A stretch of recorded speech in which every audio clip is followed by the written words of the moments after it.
Se você vai fazer o Enem, você precisa saber disso. Eu sou professor de História e é claro que eu tenho que te ensinar uma coisa muito importante hoje.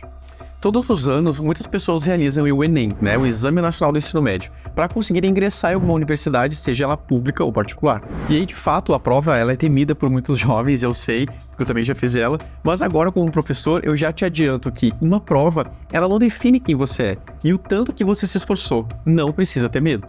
E aí, como eu sempre digo aqui, o meu compromisso é te ensinar de uma forma descomplicada. Então, nesse episódio, eu vou te contar o que é o Brasil Colônia, que é um dos principais e mais recorrentes conteúdos que cai na prova de Ciências Humanas e suas tecnologias, lá do Enem. Vamos nessa? Primeira coisa, normalmente a gente divide a história do Brasil em 3 fases, a época da colônia, do Império e da República.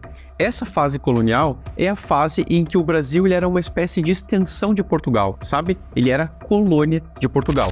Uma colônia, ela vai servir basicamente para ser fonte de exploração desse país principal. Então, o objetivo do Brasil nessa época era basicamente ser explorado e enviar recursos. Daqui, atravessava o Atlântico e ia lá para Portugal. Essa fase colonial, ela começa ali em 1500, 1530, que é quando os portugueses começam a chegar, mas eles começam, gente, sobretudo vindo para ficar, para fixar residência aqui. E vai até 1815, quando o Brasil se torna parte do Reino de Portugal, Brasil e Algarves.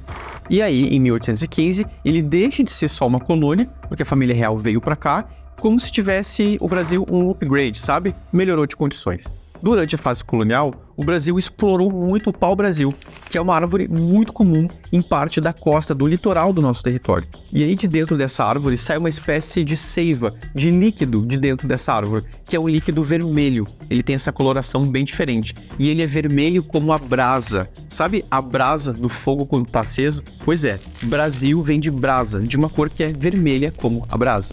Essa madeira era uma madeira nobre, e esse líquido, essa seiva que tinha dentro dela, era usada para atingir tecidos na época. Então era uma madeira bem cara e bem importante para essa época. Essa época, inclusive, ela foi muito difícil e bastante violenta, sobretudo para os povos indígenas. No início da fase colonial, a gente teve a mão de obra escrava, forçada indígena. Povos tradicionais originários que viviam aqui e foram em grande parte dizimados. Os que sobraram, então, foram infelizmente escravizados. E aí, em uma segunda fase, ainda na época colonial, a gente tem a mão de obra escravizada de origem africana. Ganhou muito mais força, que é quando as pessoas foram arrancadas do continente africano e trazidas à força para trabalhar aqui no Brasil, nas grandes fazendas de café e de cana-de-açúcar, numa época em que a colônia já estava mais bem desenvolvida, sabe? E ainda sobre a questão da escravidão de origem africana, a gente já produziu um episódio falando especificamente sobre esse assunto, em razão da data da abolição da escravatura. O link para esse vídeo tá aqui na descrição, assistam, que é bem importante. E aí, ficou mais claro um pouco esse assunto do Brasil colônia ou do Brasil colonial? Conta pra gente aqui nos comentários que a gente gosta de saber a opinião de vocês.